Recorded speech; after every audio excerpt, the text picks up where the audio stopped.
Thank you, Kit. Thank you, members of the press, and everyone for being here. My name is John Roach. It's Johnroach. I'm a civil attorney here in San Francisco, and it's my great honor to represent Kit Lamb in this important case against Jason Kruta. And I want to clarify that this is not a case about money. It's an important civil rights case about truth and justice. And one of the things that we're seeking to do is to clarify that in San Francisco, interference with the democratic process is intolerable, and it's not something that any of us should accept. My client, Kit Lamb, represents the American dream. He's originally from Hong Kong, China, and he came to the United States, and he has 2 children in the San Francisco Unified School District. He's a concerned parent.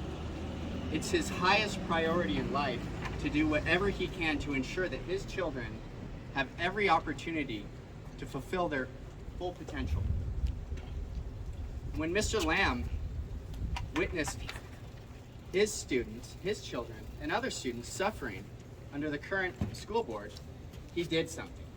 He exercised his constitutional right to petition the government and to seek a recall. He began volunteering, collecting signatures for the recall campaign at this very spot, 3rd Avenue and Clement Street here in San Francisco.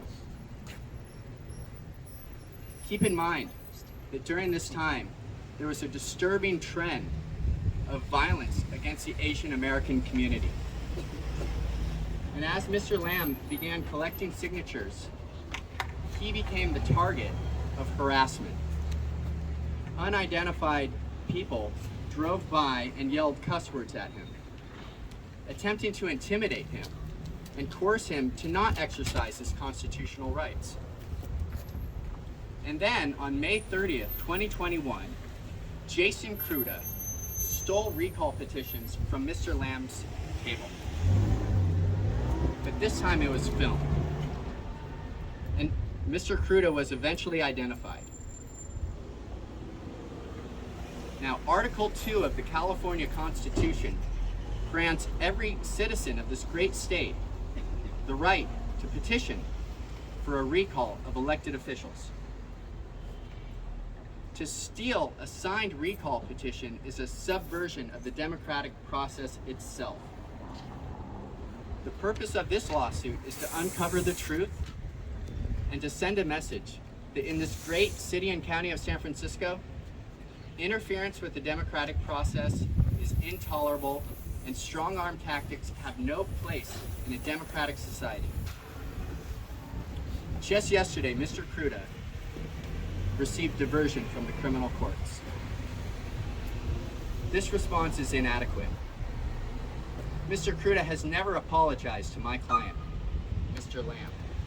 And as a result of Mr. Kruta's illegal activities of stealing recall petitions, my client has experienced severe emotional distress, requiring him to seek therapy and to lose time off work. The criminal response of a mere slap on the wrist is not enough. The purpose of this lawsuit is to hold Mr. Kruta accountable. So today we are here to announce the civil case of Kit Lamb versus Jason Kruta for civil rights violations, for interfering with my client's constitutional right to petition the government, and also for conversion, which is a legal word for theft. And there's also a tort of intentional infliction of emotional distress. We are calling on the individual members of the Board of Supervisors, Mayor Breed, the City Attorney, State Senator Scott Wiener, to condemn the illegal actions of Jason Kruta of stealing recall petitions. It is my sincere hope that this lawsuit will assist in the process of Mr. Lamb's healing from what has been done. Thank you very much.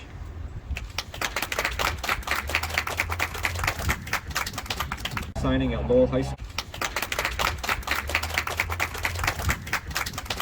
Signing at Lowell High School, That's how I met Kit Lamb. We were a good team. While I focused on the drive-thrus at Lowell, Kit was getting signatures right here at the Clement Farmers Market. We both worked on the recall because the parents and kids of San Francisco were suffering. They needed help, and the incompetent school board was making things worse. They were renaming schools instead of reopening them. The recall was important because we also needed to save advanced academics and merit-based admission at Lowell High School. A large number of Lowell students come from low-income and immigrant families. Lowell is a lifeline for families who cannot afford private education. But many politicians in San Francisco would not support the school board recall, and the followers of these politicians would do anything to stop it. Kit was a victim of that. Bad people committed a crime by stealing Kit's petitions, and bad people tried to silence a movement, but Kit fought back. And our movement to fix San Francisco will become stronger than ever. The school board recall was popular. More than 70% of San Francisco voters supported it. The only way we can fix issues like education and crime is to elect better leaders. This requires a strong democracy. Kit Lamb is defending democracy from the people who tried to attack it. Recalls are democratic. They are a constitutional right. Recalls give voters the power to have the final say when their leaders do not listen. Most supervisors are afraid of that power. They do not want voters to have the final say. That's why they're pushing a ballot measure this June to make recalls even more difficult. Wise voters will reject this measure because it does not put the interests of the people first. Voters have the right to recall the leaders who fail us. Every supervisor should be standing here today next to Kit Lamb saying that they will protect democracy. Thank you.